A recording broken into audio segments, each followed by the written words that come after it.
A billionaire spent 10 years mourning his daughter's death, until one freezing night, a homeless boy whispered words that shattered his world. "Your daughter is alive." What followed was a journey of truth, betrayal, and a love so powerful. It changed their lives forever. This is not just a story. It's a piece of someone's hidden pain, quietly waiting to be heard. In today's story, we dive into a moment that can change everything, in the most unexpected way. Before we begin, where are you listening from? Canada? The US? Norway? Let us know in the comments. Because stories may begin anywhere, but they connect us all. Stay with us until the very end, because sometimes, what breaks your heart can also heal it. And if you believe stories can change lives, hit subscribe. Join our journey. We'd love to hear your thoughts. Drop a comment. Your voice matters here. Rain poured over the glittering skyline of New York City, washing away the dust from the steel and glass towers, but doing nothing to cleanse the heart of Alexander Graves, a billionaire who had everything, except peace. For 10 years, he had lived with the haunting memory of losing his little daughter, Amelia. She had vanished without a trace, swallowed by the cruel silence of the world. The police files were closed. The search had ended. But the pain lived on like a wound that never healed. Tonight, as Alexander sat inside the backseat of his sleek black car, staring at the blurred city lights through the rain-streaked window, he thought about her again. Her laughter, her tiny hands clutching his suit jacket, the way she called him, Papa, with so much trust. And then, gone. The driver slowed down near a deserted alley. Alexander's attention was drawn by a sound, a weak, trembling voice rising above the storm. "Sir, please help me." A boy no older than 12, drenched and shivering, stumbled toward the car. His clothes were torn, his shoes missing. But his eyes carried a fire that demanded to be heard. The driver moved to push him away, but Alexander raised a hand. Something about the boy was different. Something familiar. The boy leaned closer to the window, his lips trembling. His next words sliced through Alexander's heart like a blade. "Your daughter is alive." Your Alexander froze. His breath caught. The world seemed to collapse into silence, only the sound of rain pounding against the glass. The boy's voice cracked with urgency. "I know where she is, but they'll kill me if they find out I told you." And in that instant, Alexander's world was no longer built of steel and power. It shattered into one single truth. If what the boy said was real, then everything he believed for the past decade had been a lie. Alexander's chest tightened as he lowered the tinted window, letting the cold, wet air flood into the luxurious car. His driver, a stiff man named Harris, frowned at the intrusion of the storm and at the sight of the ragged boy. "Sir, don't waste your time," Harris muttered. "These kids, they say anything for money. Let me chase him off." But Alexander raised a hand, silencing him. His eyes, sharp and cold from years of ruthless business dealings, locked onto the boy's trembling frame. The child's skin was soaked to the bone, rain dripping from his curls, his lips pale with cold, yet his gaze didn't waver. It was steady, piercing, almost too bold for someone his age. "Repeat what you said," Alexander commanded, his voice cutting through the storm like steel. The boy swallowed hard. "Your daughter, Amelia. She's alive." For 10 years, Alexander had heard liars, frauds, and false prophets claim to know something about his missing girl. He had chased countless leads that dissolved into dust. Each time, hope rose like fire, only to burn him down again. But this boy said it with a conviction that rattled his very bones. Alexander's fingers dug into the leather seat. "How do you know that name?" His voice trembled despite the sternness he tried to maintain. The boy glanced nervously over his shoulder, as though shadows themselves were stalking him. "Because I've seen her. She's with them." "Them?" Alexander's voice hardened. "Who are you talking about?" The boy's lips quivered. He hugged himself tightly as if bracing against more than just the cold. "If I say too much, they'll hurt me, like they hurt others." Lightning cracked across the sky, illuminating the boy's terrified face. For a second, Alexander's heart clenched.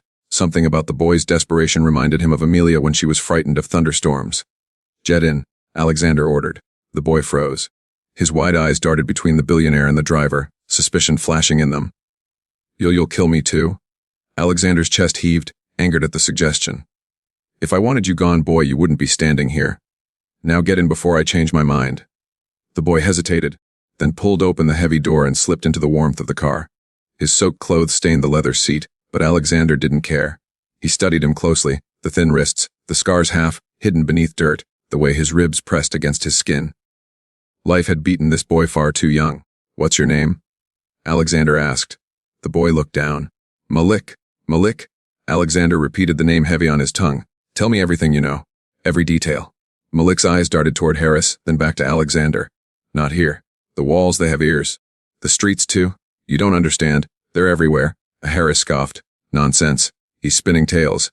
But Malik's body shook violently, not from cold but from fear. His fingers twisted the hem of his shirt until it nearly tore.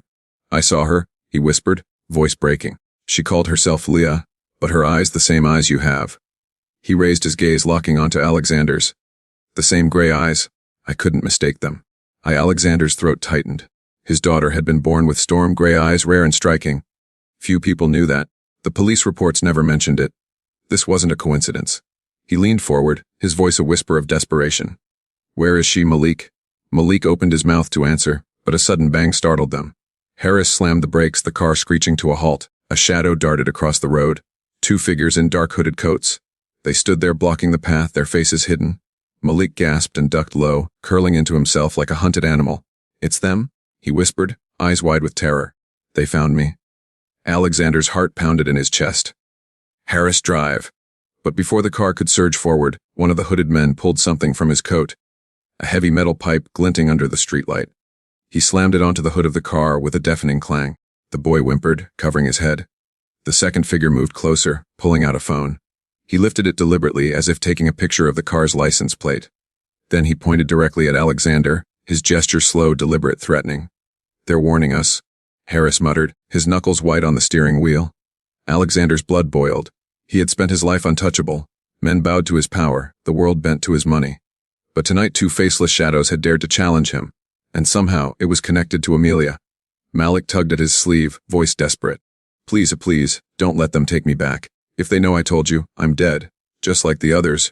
The rain hammered down harder, the silence in the car deafening. Alexander's mind raced. Was this boy bait? A trap? Or was this the one lead, perhaps the last, that could reunite him with Amelia? He turned his gaze back to Malik. The boy's eyes brimmed with tears, but beneath the fear was a glimmer of something else. Hope.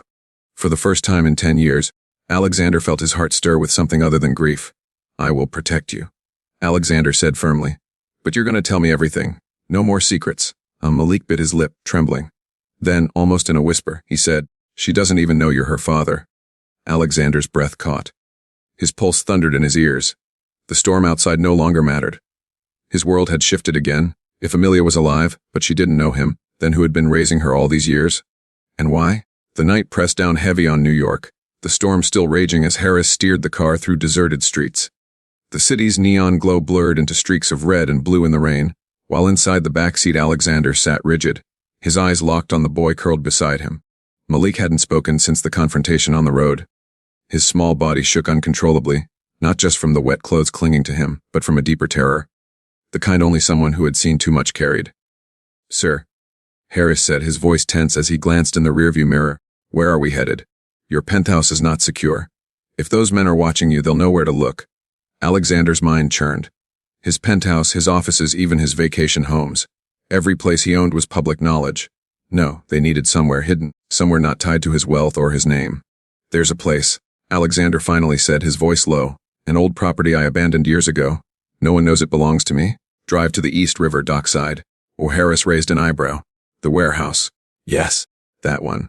The car swerved through the storm, taking turns into darker streets where streetlights flickered and the city's glamour faded into rust and shadows. Malik raised his head at last, his wide eyes watching every passing corner as though expecting the hooded men to emerge from the darkness again. Alexander noticed the boy's lips moving silently, as if whispering to himself. He leaned closer. What are you saying? Malik startled, then whispered, A prayer. My mama taught me. If I keep saying it, maybe they won't find me. For a moment, Alexander's hardened heart cracked. He remembered Amelia's bedtime prayers, her tiny voice murmuring wishes for dolls, sunshine, and her father's protection. His chest tightened painfully. At last, the car pulled up before a vast, abandoned warehouse by the river. Rust clung to its steel doors, graffiti marked the walls, and the smell of salt and oil hung in the air. Harris parked, stepping out first to scan the perimeter. Alexander opened the door and looked at Malik. Come on. The boy hesitated. His voice trembled. How do I know you won't hand me to them? Alexander crouched down, meeting the boy's eyes. His own voice shook with a rare vulnerability. Because, Malik, if you're telling the truth, then you're my only hope of finding her. Something flickered in Malik's eyes, uncertainty, but also trust, fragile and new. Slowly, he slid out of the car. Inside the warehouse, the vast emptiness swallowed them whole. Dust floated in the air, disturbed by their footsteps. Harris lit a lantern, casting long shadows across broken crates and rusted machinery. The sound of dripping water echoed like a heartbeat. Alexander led Malik to a corner where a makeshift cot still lay from the warehouse's old use as a dock worker's shelter. "Sit," he said softly. The boy sat, hugging his knees. His eyes darted everywhere, suspicious of the silence itself. "Now," Alexander said firmly, pulling a chair across from him, "you're going to tell me everything. Who are they? Where is Amelia? And why haven't I been told until now?"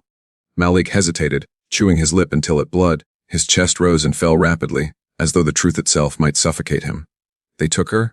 he whispered finally. "Years ago. The people who own the streets. The ones everyone fears. They take kids like me and like her. They sell them, use them, hide them away. Amelia, she's not Amelia anymore. They call her Leah." Alexander's blood ran cold. His fists clenched until his nails dug into his skin. "Why you?" he demanded. "Why tell me this?" Malik's eyes brimmed with tears. "Because she saved me once, they were hurting me, and she stood up for me. She got punished for it, but she still did it. She whispered to me, 'Run if you ever can. Find him. Tell my papa I'm alive.'" The words crashed over Alexander like a tidal wave. Amelia. After 10 years, she had remembered him. She had believed he would come. His throat closed as he fought to keep control. But then Malik's voice dropped even lower, trembling. "There's something else you need to know. They don't just have her. They're planning to move her. Soon. If they do, you'll never see her again." Alexander's chest pounded with fury and fear. "Where?" he demanded. Malik looked down, ashamed. "I don't know the exact place. But..." He hesitated, then pulled something from the inside of his tattered shirt. A thin chain, with a small charm attached. A broken half of a silver heart locket. Alexander's breath caught. He knew it instantly. Years ago, he had given Amelia a locket, a full heart with his picture on one side and hers on the other. She never took it off. The boy held the broken half out to him. "She pressed this into my hand before they dragged her away. She said, 'Find my father. Show him this. He'll know.'" The locket glimmered faintly in the lantern light, carrying a decade of grief and love within its battered frame. Alexander's hand shook as he took it, his vision blurring. It was real. Amelia was alive. Before he could speak, the silence shattered. From outside the warehouse came the unmistakable crunch of footsteps on gravel slow. Deliberate. Malik's eyes widened in terror. Harris pulled out a concealed weapon, his face grim. Alexander gripped the locket tightly, his voice a low growl. "They've found us." The sound of footsteps grew louder, crunching against wet gravel outside the warehouse. Each step echoed like a drumbeat of danger. The storm outside masked much of the noise, but Malik's sharp ears caught every sound. He pressed himself against the wall, eyes wide, breath shallow. "They found us," Malik whispered again, his voice trembling. Alexander's pulse thundered in his ears. For years he had commanded boardrooms, crushed rivals with a glance, and built an empire from steel and fire. But none of that prepared him for this moment, for the possibility of losing his daughter all over again. Harris moved swiftly, his training as a former military officer coming to life. He motioned for silence, then extinguished the lantern with a sharp flick, plunging the warehouse into thick darkness. Only faint streaks of moonlight slipped in through the cracks of rusted panels. "Stay low," Harris muttered. The footsteps stopped. Silence pressed against the warehouse walls, then 3 knocks. Slow, deliberate. As if someone knew exactly where they were. Malik whimpered softly, covering his mouth to muffle the sound. Alexander clenched the broken locket in his fist. Whoever was outside knew too much. Harris crept toward the door, weapon raised. His eyes scanned the cracks. A shadow lingered just beyond the steel frame. Suddenly, a voice broke through the night, low, raspy, and commanding. "Hand over the boy." The Alexander stiffened. His voice cut through the dark like a blade. "And if I don't?" Silence followed, then a chilling laugh. "Then both of you die. The boy's tongue is dangerous, and yours has always been costly, Mr. Graves." Alexander's jaw tightened. Whoever this was, they knew his name, his reputation, his power. He turned to Malik, crouching beside him. "What did you get us into?" Tears brimmed in Malik's eyes. "I told you. They don't want anyone to know she's alive. They'll kill anyone who tries to tell the truth. Please, don't give me back." For a fleeting moment, Alexander saw his daughter in Malik's desperate eyes. The same helplessness Amelia must have felt when she was taken. His decision was instant. "They're not getting you," Alexander said firmly. "Not tonight." Outside, the voice grew impatient. 3 seconds. "Or we come in." Harris positioned himself, weapon aimed. "Sir, if they breach." "Hold," Alexander commanded. The silence stretched. Then, suddenly, the door rattled violently, metal screeching as heavy boots pounded against it. "They're forcing it," Harris hissed. Alexander pulled Malik closer, shielding him with his own body. His heart thundered with a strange mixture of fear and fury. If Amelia truly lived, then this boy was his only link to her. He could not, would not, lose him. The warehouse door burst open with a metallic scream, slamming against the wall. Cold rain swept in, and with it 2 hooded figures. Their faces remained hidden in shadow, but their movements were precise, practiced. "Take the boy," one of them barked. Harris fired a warning shot, the bullet ricocheting off a steel beam with a deafening clang. The intruders paused, then advanced anyway, unfazed. Malik screamed, clinging to Alexander. "Don't let them take me." Alexander rose, fury blazing in his eyes. "Over my dead body." The first hooded man lunged, wielding a pipe like the one from earlier. Harris intercepted, locking him in combat, metal clashing against flesh and bone. The second figure darted past, heading straight for Malik. Alexander moved with a speed that surprised even himself. He shoved Malik behind him and caught the intruder's arm mid-swing. For a moment, their eyes locked through the shadows, and Alexander froze. The intruder wasn't a man. It was a woman. Her hood slipped slightly, revealing sharp features, a scar along her jaw, and eyes cold as winter. She hissed in frustration, wrenching free. But not before Alexander saw something in her gaze. A flicker of hesitation. "Why are you after a child?" Alexander demanded, his voice low, dangerous. Her expression darkened. "Because he knows too much. And because if you live long enough, you'll destroy everything we've built." Before Alexander could respond, Harris shouted, "Sir, we need to move now." He had knocked his opponent unconscious, but more shadows were approaching outside, dozens this time. The woman smirked, stepping back into the rain. "You can't protect him forever, Graves. And your daughter? She doesn't even remember you." Alexander's blood turned to ice. His fists clenched. With a sharp whistle, the intruders retreated, melting back into the night as quickly as they had come. The storm swallowed them whole, leaving only the sound of rain and the stench of fear behind. Malik sobbed, burying his face in his arms. "They won't stop. They'll keep coming. You should have left me." "Now they'll come for you too?" Alexander knelt, gripping the boy's shoulders firmly. His voice was steady, though his heart trembled inside. "Listen to me. If Amelia is alive, then I don't care what they do. I'll burn the world down before I let them touch her again. And I won't abandon you either. Do you understand?" Malik looked up, stunned. In those storm-gray eyes, the same as Amelia's, he saw something he hadn't felt in years: protection, a promise. "Then you have to be ready," Malik whispered, "because finding her means war." Alexander's breath caught. War. He glanced at the broken locket in his palm, its jagged edge pressing into his skin. His daughter was out there alive, and something, was keeping her from him. But who and why? Before he could speak, Harris returned from the door, his face grim. "Sir, we need to move. I counted at least 6 more silhouettes outside before they pulled back. They'll regroup. This place isn't safe." Alexander rose, determination hardening his voice. "Then we'll go underground. Somewhere no one will expect. Somewhere only I know." Malik clutched his hand tightly, his small fingers trembling. "Will they kill us?" Alexander looked down at him, his jaw set. "Not if I kill them first." The storm raged on as they slipped back into the night, but in Alexander's chest, a fire had been lit. For 10 years he had mourned.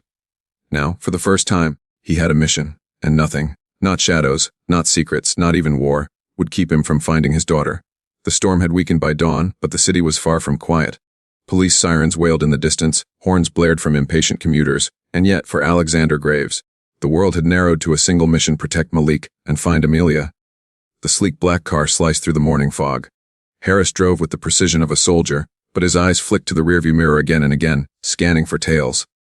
Alexander sat in silence, his jaw set like stone, while Malik pressed himself against the window, staring nervously at every shadow. "Sir," Harris said finally, his voice tight, "we can't keep running blind. Whoever they are, they knew your name, your face, everything. This is bigger than a street gang." Alexander's reply was low, controlled. "I know. That's why we're going where no one can follow." Malik turned, his small voice breaking the heavy silence. "Where are we going?" Alexander's eyes flicked to him, sharp but steady. "To a place I never thought I'd return to. The vault." Harris stiffened at the name. Even he hadn't expected that. "Sir, are you sure?" Alexander's gaze darkened. "It's the only way. If Amelia's alive, then we're fighting something far larger than we imagined. The vault has what we need." Malik frowned. "What's the vault?" Alexander leaned back, his voice carrying a weight of memory. "His secret underground facility I built years ago during a war most people never knew existed. It was meant to hide information, files, recordings, identities. Insurance against enemies who wanted me destroyed. Only 3 people knew of its existence. 2 are dead, which means it's safe." Malik swallowed hard, his young mind struggling to grasp the magnitude. Within an hour, Harris guided the car into a forgotten district near the river docks. Rusted warehouses loomed like sleeping beasts, windows shattered, doors chained shut. It was a graveyard of industry, abandoned by the city and swallowed by shadows. Alexander ordered Harris to stop beside a derelict warehouse covered in graffiti. To Malik, it looked no different from the rest. But Alexander strode toward it with purpose. He pushed aside a collapsed crate, revealing a steel hatch beneath the rubble. A scanner, nearly invisible beneath grime, blinked faintly at his touch. Alexander pressed his thumb to it. For a tense second, Malik thought it wouldn't work. Then the hatch released with a hiss, revealing a dark stairway spiraling into the earth. "Stay close," Alexander instructed. They descended into silence, broken only by dripping water echoing through the tunnels. At last they reached a steel door. Alexander entered a code with trembling fingers. The door swung open, revealing a vast chamber. Lights flickered on one by one, illuminating rows of servers, filing cabinets, and screens that buzzed faintly with life. The vault had slept for a decade, but it welcomed its master home. Malik's eyes widened in awe. "This is all yours." Alexander nodded grimly. "Every deal I ever made. Every betrayal I survived. Every secret I couldn't risk the world knowing. If Amelia's disappearance was planned, there will be traces here." He moved swiftly, powering up the main console. Screens glowed, lines of data streaming across them. Harris stood guard near the entrance, weapon ready, while Malik hovered near Alexander, torn between fear and wonder. At last, Alexander froze. His eyes narrowed on one file, Project Eden. He opened it, his breath catching. The file contained photographs, grainy but undeniable. A younger Amelia, no more than 7, her storm gray eyes unmistakable, standing beside strangers in a dimly lit room. Each photo was stamped with the same logo, a serpent coiled around a crown. Malik gasped, pointing. "That's it. That's their mark. The ones who own the streets. They call themselves the Serpents." Alexander's blood turned cold. He knew that name. Years ago, whispers of a secret syndicate had circulated in business circles, an underground empire dealing in trafficking, weapons, and control. He had dismissed them as myths. Now, the truth stared him in the face. The file's final image chilled him most of all. Amelia, older now, perhaps 14, her face hardened, her smile gone. She stood beside a woman with a scar along her jaw, the very intruder from the warehouse. Malik's voice trembled. "That's her, the one who came for me. She's the one in charge. They call her Seraphin." Alexander's fists clenched. The woman hadn't just threatened him. She had raised his daughter in captivity. But then Malik's words struck harder than the storm outside. "She calls her mother." The air in the vault turned suffocating. Alexander's world tilted, his pulse roaring in his ears. "My daughter calls her mother." His voice cracked with both rage and disbelief. Malik nodded slowly, tears filling his eyes. "They told her you were dead. They told her you abandoned her. She doesn't remember your face anymore. To her, Seraphine is family." To Alexander staggered back, his chest heaving. All the years of grief, the sleepless nights, the prayers, it had all been poisoned by lies. Amelia hadn't just been stolen. She had been remade. Harris broke the silence, his tone grim. "Sir, if this syndicate has brainwashed her, bringing her back won't be simple. She may even fight against you." Alexander's hand trembled around the broken locket, his knuckles white. "Then I'll remind her who she is, who I am, even if I have to tear down the world to do it." But before the fire in his eyes could cool, the vault's alarm blared. Red lights flashed across the chamber. Harris spun around. "We've been breached." On the main screen, surveillance cameras flickered to life. Dark shapes moved at the warehouse entrance above. The Serpents had already found them. Malik clutched Alexander's sleeve, terrified. "They're here. They'll kill us." Alexander rose, fury replacing fear. "No, not here. This time, they'll see what happens when you threaten a father's child." The city streets had a way of silencing people. By midnight, even the loudest neighborhoods seemed to fall into a hush, interrupted only by the distant rumble of trains and the occasional wail of sirens. For Michael, those sounds had become the lullaby of survival. He crouched under the rusted fire escape of an abandoned tenement, his thin jacket wrapped tightly around his shivering body. The cold concrete seeped into his bones, and yet, sleep would not come. Too much had happened. He replayed the day over and over in his mind. How he had gathered the courage to approach the billionaire, how Richard's guarded eyes had pierced into him, and how quickly the man had dismissed him. But there was something Michael couldn't shake. Richard hadn't simply rejected his claim. His eyes had widened just for a moment, as if something deep inside had stirred. That flash of recognition had been real. Michael clutched the small fraying satchel that never left his side. Inside it was the one thing he had promised himself never to lose, the torn envelope his sister had given him. On the back, in fading ink, was a name: Clara Evelyn Lancaster. The name Richard Lancaster had nearly whispered back to him when he had said those haunting words earlier. Michael closed his eyes, trying to fight off the exhaustion, when he suddenly felt the prickling sensation of being watched. His instincts, honed from years of surviving on the streets, screamed at him. Slowly he turned his head. A shadow detached itself from the alley wall. "You shouldn't have gone to him," a low voice muttered. Michael froze, his muscles tensing. The figure stepped forward, revealing a man in a long coat, his face hidden beneath the brim of a hat. Michael couldn't see his eyes, but the voice carried a dangerous calm. "What do you mean?" Michael's own voice trembled, though he tried to sound braver than he felt. The man didn't answer directly. Instead, he lit a cigarette, the tiny flame illuminating the sharp angle of his jaw and a scar running across his cheek.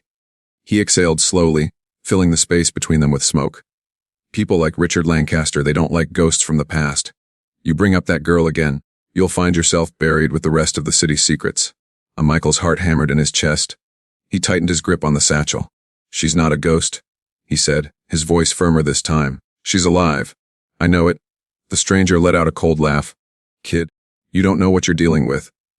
There are men who'd kill to keep the truth where it belongs. Buried. Michael's breath caught. Who was this man? Why did he care? Before he could ask, the man dropped the cigarette, crushed it under his boot, and turned to leave. But just before disappearing into the shadows, he muttered, "Stay away from Lancaster, or you'll share his daughter's fate." The words hung in the air like a death sentence. Michael's entire body trembled, but not from the cold. The stranger's warning wasn't just a threat. It was a clue: share his daughter's fate. That meant Clara wasn't dead, but someone had made sure the world believed she was. He barely slept that night. The next morning, Richard Lancaster sat in his glass-walled office, staring at the city skyline. He had built his empire brick by brick, yet now every pane of glass seemed fragile, as though one whisper could shatter everything. His secretary had placed Michael's file on his desk. Richard had ordered it after the encounter. He needed to know who the boy was. But the report was disturbingly thin. Michael James Carter. Age 14. Homeless for 3 years. Mother deceased. Father unknown. No school records. No birth certificate beyond the basics. It was as if Michael had appeared out of nowhere. Richard tapped his finger against the envelope uneasily. One detail noted him Michael's middle name, James. That was Clara's middle name too. He felt his chest tighten. Could it be coincidence? Or had someone hidden her away all this time? Just then, his office door creaked open. His personal assistant Lydia entered quietly. She was one of the few people Richard trusted completely, a woman who had worked beside him for decades. She glanced at the file on his desk, and then at the troubled look on his face. "You saw him, didn't you?" she asked softly. Richard stiffened. "Saw who? The boy? The one who came yesterday?" Her voice carried something he didn't expect. Fear. Richard narrowed his eyes. "What do you know, Lydia?" She looked down, wringing her hands. For the first time in years, her composed demeanor cracked. "I told them it was a mistake. I told them it would come back to haunt us." Richard's pulse thundered. He rose from his chair, his voice low but sharp. "Told who what, Lydia?" As she hesitated, her lips trembling as though speaking the words would doom her. Finally, she whispered, "That girl." Richard, Clara, she didn't die. She was taken. The silence that followed was deafening. Richard's vision swam as though the ground beneath him had collapsed. But before he could respond, Lydia added one final sentence that sent a chill straight through him. "And the boy, Michael, he knows more than you think. Because he was there." Richard must confront the shocking revelation that his trusted assistant has been hiding the truth for decades, and Michael may hold the missing pieces to the puzzle that could expose a dangerous conspiracy. The silence inside the penthouse was almost suffocating. The rain outside had slowed to a drizzle, and faint rumbles of thunder rolled across the skyline. Elijah sat stiffly on the edge of a leather chair, his ragged clothes dripping onto the immaculate white carpet. Across from him, Arthur Kane stood by the floor-to-ceiling window, his tall frame silhouetted by the dim city lights. Arthur's hands trembled slightly as he poured himself a glass of bourbon. He didn't offer Elijah any. His mind was racing, but his voice remained controlled, low and sharp. "You said my daughter is alive?" Arthur began, his tone heavy with skepticism and suppressed emotion. "You'd better explain yourself." Elijah's gaze dropped to the floor, his fingers twisting nervously in his lap. For a moment, he seemed too afraid to speak. But then, with a trembling breath, he reached into his worn backpack. His small, dirt-stained hands pulled out a folded, creased photograph. "Sir," Elijah whispered, his voice unsteady. I didn't want to say anything at first. I thought you wouldn't believe me. But I swear, I've seen her. She's alive." Arthur's eyes narrowed. He walked closer, his expensive shoes silent on the carpet. His heart pounded as Elijah placed the photograph carefully on the glass coffee table. Arthur hesitated before picking it up. The edges of the photo were torn, the colors faded. But when he unfolded it, his chest tightened so violently he had to grip the table for balance. It was her, Isabella, his daughter. She looked older, maybe 12 or 13 now. Her smile was faint, almost uncertain, but her deep brown eyes, the very eyes Arthur saw every time he closed his own, stared back at him. And there around her neck was the silver locket he had given her on her 5th birthday. The very same locket that had supposedly been buried with her. Arthur's throat closed. He pressed the photograph to his chest as though it were the most fragile treasure in the world. Where did you get this? His voice cracked, stripped of all the billionaire arrogance he carried like armor. Elijah's eyes glistened. A woman gave it to me, he admitted. She takes care of some kids in an old abandoned house near the edge of the city. I help her sometimes. She feeds me when I'm hungry. And one night I saw her, your daughter. She called herself Izzy. I didn't know at first, but then I saw the locket. And she said her father doesn't even know she's alive. Arthur staggered back, his hand gripping his temple. No, that's not possible. The car crash, there was a body. The funeral, he couldn't finish. Elijah's voice was firm now, though still soft. They lied to you. Arthur's legs gave way, and he collapsed into the nearest chair, his head in his hands. The memory of that day, the twisted wreckage, the doctors shaking their heads, the coffin lowered into the ground, came rushing back like a nightmare. Could it all have been a cruel deception? His voice, hoarse and broken, slipped through his trembling lips. Why would someone lie about her death? Elijah didn't answer immediately. He looked away, the rain-streaked windows reflecting his weary face. Finally, he whispered, because someone wanted her hidden. And I think she doesn't even know the truth about you. Arthur's chest heaved with anguish. His daughter had been alive all these years, living in the shadows, growing up without him, believing a lie. He thought of all the nights he had drowned himself in bourbon, blaming himself for her death.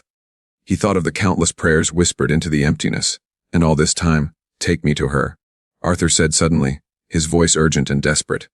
But Elijah shook his head. Fear flickered across his face. I can't. Not yet. Arthur's eyes blazed with fury. Why not? He demanded. Elijah's small hands balled into fists. Because it's not safe. That woman, she's not who you think she is. And if she finds out you're looking for Izzy, she'll make sure you never see her again. The room fell into heavy silence. Arthur stared at Elijah, his mind reeling. This boy, homeless and ragged, was holding the only key to the truth about his daughter. But his words carried weight, an ominous warning Arthur couldn't ignore. Arthur's hand clenched around the photograph, his knuckles white. His voice shook as he whispered, Who is she, Elijah? Who is the woman keeping my daughter from me? Elijah opened his mouth to answer, but then froze. His wide eyes darted toward the door. Arthur turned sharply. There was a faint click. Someone else was in the penthouse. Just as Elijah is about to reveal the woman's identity, a mysterious presence enters Arthur's penthouse, heightening the danger and deepening the mystery. The night had deepened over New York City, wrapping its tall buildings in a cloak of silence, pierced only by the occasional wail of a distant siren. In the billionaire's penthouse, silence reigned too, but it was not the peaceful kind. It was the kind that grew heavy, suffocating, filled with questions that clawed for answers.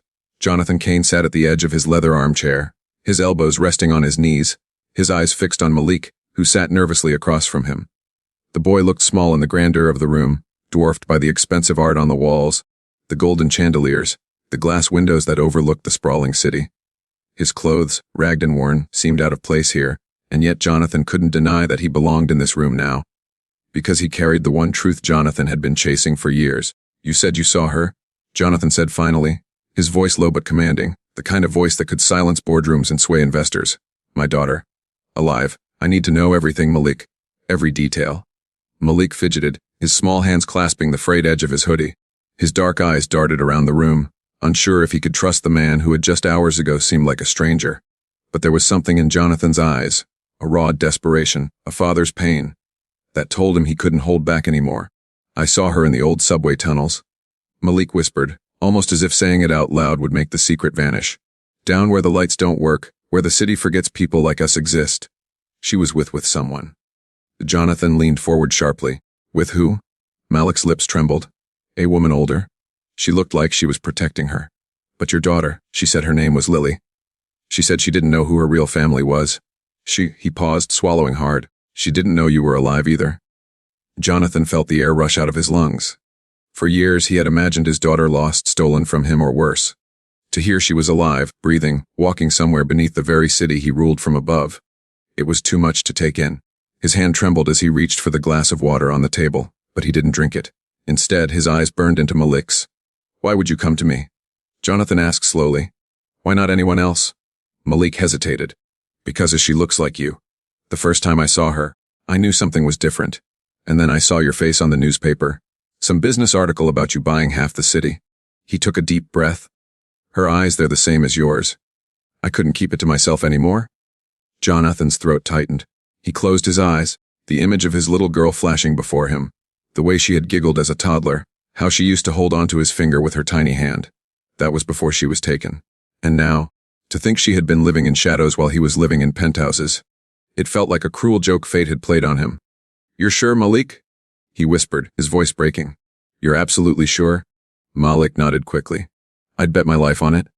The room fell silent again, the weight of the revelation pressing down on both of them. Then Malik shifted in his seat and reached into his pocket. "I wasn't going to show you this. I was scared it would put her in danger. But if you really are her father..." He pulled out a folded, worn piece of paper. His hands shook as he handed it across the table. Jonathan took it with trembling fingers. Slowly, carefully, he unfolded the paper. It was a photograph. The edges were frayed, the colors faded, but the image was clear enough to steal the breath from his lungs. It was a girl, no older than 12, standing in what looked like an abandoned tunnel. Her dark hair fell over her shoulders, her smile uncertain, almost guarded. But her eyes, God, those eyes, were unmistakable. They were his. Jonathan's chest constricted as he stared at the photo, his hand gripping the edge so tightly it nearly tore. His vision blurred with tears he had not allowed himself to shed for years. "My Lily," he whispered, his voice raw. "She's alive." Malik's gaze dropped, his voice barely audible. "That's not all." Jonathan looked up sharply. "What do you mean?" Malik shifted uncomfortably. "The woman she's with, she doesn't want Lily to know who she really is. She said something strange when I overheard them talking." Jonathan's heart pounded in his ears. "What did she say?" Malik took a shaky breath. "She said, as long as Jonathan Kane never finds out, Lily is safe." The words hit Jonathan like a thunderclap. His fingers clenched around the photograph until his knuckles went white. Why would anyone want to keep his daughter from him? Who was this woman, and what did she know? The billionaire's mind spun with questions, but before he could speak again, Malik leaned forward, his voice trembling with urgency. "Mr. Kane, I think someone doesn't just have your daughter. I think they're hiding her from you. On purpose." Jonathan froze. His breath caught in his throat. His entire world, which had been hanging by a thread, suddenly unraveled into chaos. Because if Malik was right, this wasn't just about finding his daughter. It was about uncovering a conspiracy that had kept her from him all these years. And the question that tore through his mind like fire was this: why? The night was heavy, weighed down by an ominous silence that seemed unnatural even for the quiet estate. David sat in his study, the documents Ben had given him spread across the mahogany desk. His trembling fingers traced over the faded ink of the birth certificate, the hospital stamp still visible. Every line, every signature screamed of truth. His chest tightened with both hope and terror. His daughter. Could it truly be? For years he had carried her death like a wound that never healed, a memory that haunted him every time he closed his eyes. He remembered the sterile hospital room, the cold words of the doctor, and the lifeless weight in his arms when they told him she hadn't survived. And now a homeless boy had shattered that narrative with a single breath. "Your daughter is alive." A knock broke the silence. Sharp, urgent. David froze. No one ever came uninvited at this hour. He quickly closed the files, shoving them into a drawer. "Come in," he said, voice steady though his heart hammered. The door opened, and standing there was his assistant Clara, her face pale. "Sir, there's someone at the gate," she whispered. "Hev insists on seeing you." He said, "It's about your daughter." David's stomach lurched. Without a word, he strode past her and into the night air. At the tall iron gates stood a figure cloaked in the shadows, his coat collar pulled high, a hat dipped low. Only his voice carried across the space between them, low and gravelly. "David Harlow," the man said, each syllable sharp. "We need to talk." The billionaire's jaw tightened. "Who are you?" The man stepped closer, but not enough for the light to reveal his face. "Let's just say I'm the one who knows why your daughter never reached you. And why that boy, Ben, knows more than he should." David felt the blood drain from his face. "What do you mean?" The stranger chuckled bitterly. "Nothing in this world happens without reason. You think it was fate?" "No, David. It was planned, orchestrated. Someone made sure you believed your daughter was dead." The words cut like knives. David gripped the gate, knuckles white. "Tell me where she is." The man shook his head slowly. "Not yet. First, you must understand. There are people in your world who thrive on secrets, on lies. They feared what your daughter might become, who she might belong to." David's voice cracked with rage. "You're playing games with me." "I've spent years grieving her, years burying myself in work because I had nothing left. If you know something, you will tell me now." A pause. Then, the man leaned forward, the dim security light catching his jawline, sharp, scared. His eyes glinted with something dangerous. "Careful, billionaire," he hissed. "The truth has teeth. Once you bite into it, it will tear your life apart." Before David could respond, the man slipped a folded photograph through the bars of the gate. Then, without another word, he turned and vanished into the shadows, his footsteps swallowed by the night. David's hands trembled as he lifted the photograph. His heart skipped a beat. It was a picture of a young girl. She couldn't have been more than 12. Her eyes, those eyes, mirrored his own. A strange mix of fear and defiance lived in them. She was standing on a cracked pavement, her hair tied in messy braids, a worn sweater hanging loosely from her shoulders. But what tore David's breath away was the bracelet on her wrist. A silver bracelet. The very same one he had given his wife the night their daughter was born. He staggered backward, pressing the photo to his chest. His daughter alive, out there. Sir? Clara's voice wavered behind him. What is it? Who was that man? David's throat tightened, the weight of the photograph burning in his hand. It was someone who knows too much, he whispered. Then louder, get Ben. Now. We need answers, and we need them tonight. The Clara hurried away, leaving David alone in the cold night, his heart torn between elation and dread. If his daughter was alive, why had she been hidden? Who had orchestrated such cruelty and, most terrifying of all, what danger was she in now? He looked again at the photo, at the unmistakable eyes staring back at him. A silent vow ignited in his chest. I will find you, no matter what it costs me. But as David slipped the photograph into his pocket, he didn't see the pair of eyes watching him from the tree line. Cold, watchful waiting. The man in the shadows hadn't left after all, and his next move would change everything. David has undeniable proof his daughter is alive, but now there's a dangerous man manipulating the truth from the shadows, and someone is watching his every move. The night was restless for both Alexander and Malik. The billionaire tossed and turned in his king-sized bed, sheets wrinkled from hours of shifting. His mansion was silent except for the soft ticking of the grandfather clock in the hallway, yet his mind refused peace. Malik's words echoed over and over. Your daughter is alive. By morning, Alexander's determination hardened. He ordered his private doctor, Dr. Adrian Cole, to fly in from New York. The test would happen today. No more doubts. Malik had never stepped foot in such a place of wealth. The marble floors beneath his worn-out shoes felt too polished for someone like him. He stood awkwardly near the staircase, clutching the railing as though he might fall if he let go. A maid offered him breakfast, but he shook his head. His stomach was too tight with nerves. Malik? Alexander's deep voice broke through the quiet, startling the boy. The billionaire descended the stairs in a navy suit, crisp and commanding as ever, though his eyes carried a shadow of exhaustion. The doctor is here. Are you ready? Malik nodded, though his hands trembled. I'm ready, sir. The library had been turned into a makeshift testing room. Dr. Cole, a man with silver-rimmed glasses and steady hands, unpacked sterile swabs and sealed vials. It's a simple procedure, he explained gently, sensing the tension hanging heavy in the air. We'll take a cheek swab from both of you, and within 24 hours we'll know the truth. The words the truth rang in Malik's ears. Alexander went first. He sat tall, jaw set like stone, as the swab brushed against the inside of his cheek. He looked more like a warrior preparing for battle than a father seeking his child. Then it was Malik's turn. His heartbeat pounded so hard he thought the doctor could hear it. He opened his mouth, and as the swab touched his cheek, a memory flashed. A girl's laughter, warm and sweet, echoing in the abandoned subway where they used to hide from the rain. Malik, promise me you'll never forget him, she had whispered. My father. I'll meet him one day. I know he'll come for me. A tears pricked Malik's eyes. He blinked them back quickly. When the vials were sealed and packed, Dr. Cole assured them, we'll have results by tomorrow evening. But waiting was a torment neither could bear. Malik paced the mansion's gardens, inhaling the scent of roses he had never seen bloom so vividly in the city. He imagined Grace among them, running through the grass barefoot, her curls bouncing, her laughter filling the space. But the vision shattered as quickly as it came. What if she was gone forever? What if Alexander didn't believe him once the truth was revealed? Inside, Alexander sat in his study, staring at old photographs of Grace as a baby. Her tiny fists, her dark eyes, her first smile. He whispered aloud, if you're alive, God, forgive me for not finding you sooner. The next day stretched like a lifetime. Malik couldn't eat. Alexander barely spoke. Both existed in the silence of hope and fear. By evening, Dr. Cole returned. He entered the mansion carrying a sealed envelope, his expression unreadable. Malik and Alexander rose to their feet instantly. Well, Alexander's voice cracked, betraying his usually unshakable composure. Cole adjusted his glasses, then handed over the envelope. The results are inside. Alexander hesitated, fingers trembling as he broke the seal. The room felt too small, the air too thin. Malik's palms were sweaty, his heart galloping in his chest. Alexander unfolded the paper slowly. His eyes scanned the lines once, then twice. His lips parted but no words came. Malik's breath caught. What does it say? The billionaire's throat tightened. Finally, in a voice hoarse with disbelief, he whispered, it says, Malik, you and Grace share no blood relation. That the world seemed to tilt. Malik's knees nearly gave way. No, that can't be right. She told me about you. His voice cracked with desperation.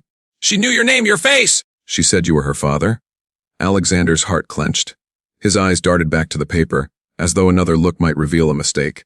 But the truth stood clear: Malik was not his son. Dr. Cole added carefully, "This doesn't mean the girl isn't yours, Mr. Harrington. It only means Malik isn't biologically related to her. He may have been protecting her like a brother." Malik's face crumpled. "I promised her. I promised I'd find you. She believed in you. And now?" His voice broke into sobs, raw and unrestrained. Alexander, moved by a pain he hadn't expected, stepped forward. For the first time, he placed a hand on Malik's shoulder. "If what you say is true, if Grace spoke of me, then she is alive somewhere. And together, we'll find her." Malik lifted his tear-streaked face. "You believe me, even after the test?" "Yes," Alexander said firmly, his eyes burning with determination. "Blood or not, you've carried her memory. That tells me more than a test ever could." For the first time in years, Alexander felt the fire of purpose ignite within him. Grace was alive, and now, he had someone who could lead him to her. But deep inside, Malik held one last secret. One he hadn't yet found the courage to speak, the truth of the night Grace disappeared. The DNA test proves Malik isn't related, but Alexander chooses to believe him anyway. Yet Malik hides a secret about Grace's disappearance that could change everything. The silence in Richard's study was almost unbearable. The fire in the marble fireplace crackled softly, but its warmth did little to ease the cold tension hanging in the air. The leather-bound books around him seemed to close in as if the room itself were holding its breath. On the table lay the photograph, the one that had changed everything, showing a young girl with eyes that mirrored his own, his daughter. Alive. Opposite him, Jordan sat nervously on the edge of a chair, his small hands clasped tightly together. The boy's clothes were worn, his shoes scuffed, yet his presence carried a weight far larger than his years. Richard leaned forward, his voice low, hoarse, and trembling. "Jordan, you must tell me everything. How do you know this girl? Where did you see her?" Jordan swallowed hard, his gaze flickering to the floor as if afraid the truth would shatter everything. "She lives with them. The people who took her. They told her she was theirs, that her real parents didn't want her." His voice cracked at the cruelty of those words. Richard's chest tightened, anger and despair colliding. "Who are they?" he demanded, though fear laced his tone. Jordan hesitated. He knew naming them would put him in danger. The people who had taken Emily weren't just criminals. They were powerful, ruthless, and feared. He had survived on the streets long enough to know that some secrets could get you killed. But then, he looked into Richard's eyes. Those desperate, fatherly eyes searching for hope, and Jordan knew he couldn't stay silent. "A man named Darius," he whispered. "He runs everything in the shadows: drugs, money, kids. Your daughter, she's with him." The name struck Richard like a hammer.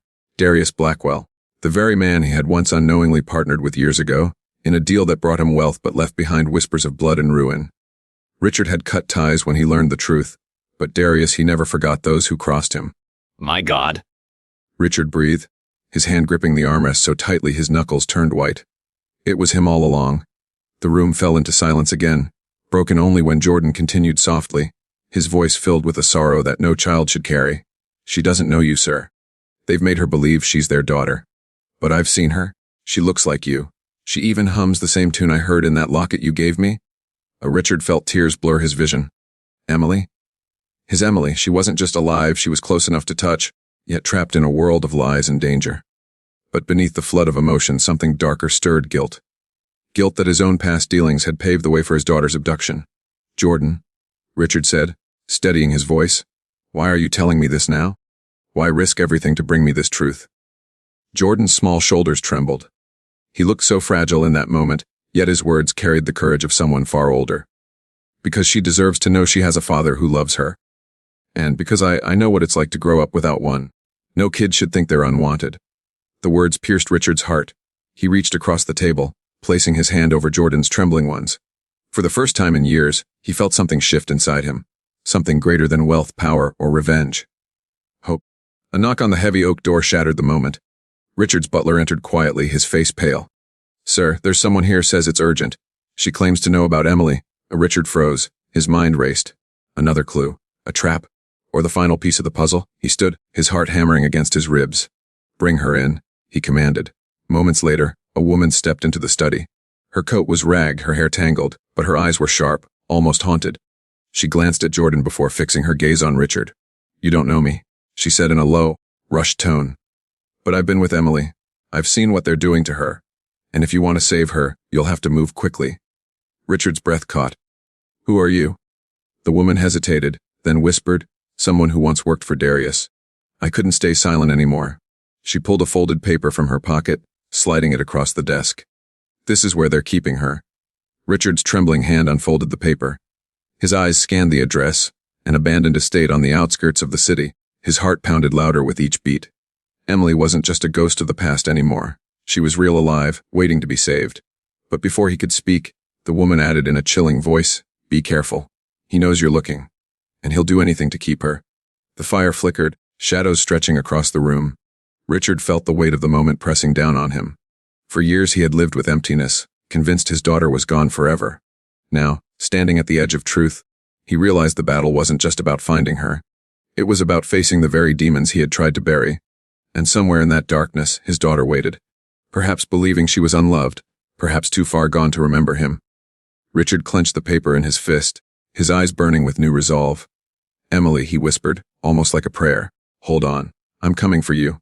But even as the promise left his lips, he knew this was only the beginning. The war for his daughter's life, and for redemption, had just begun. A grieving billionaire, haunted by the loss of his wife, never knew he had a daughter until a poor boy revealed the shocking truth. Hidden away by betrayal, the girl had been living in silence, waiting for the father who never came. When secrets unravel and tears fall, a reunion changes everything. But the twist will break your heart.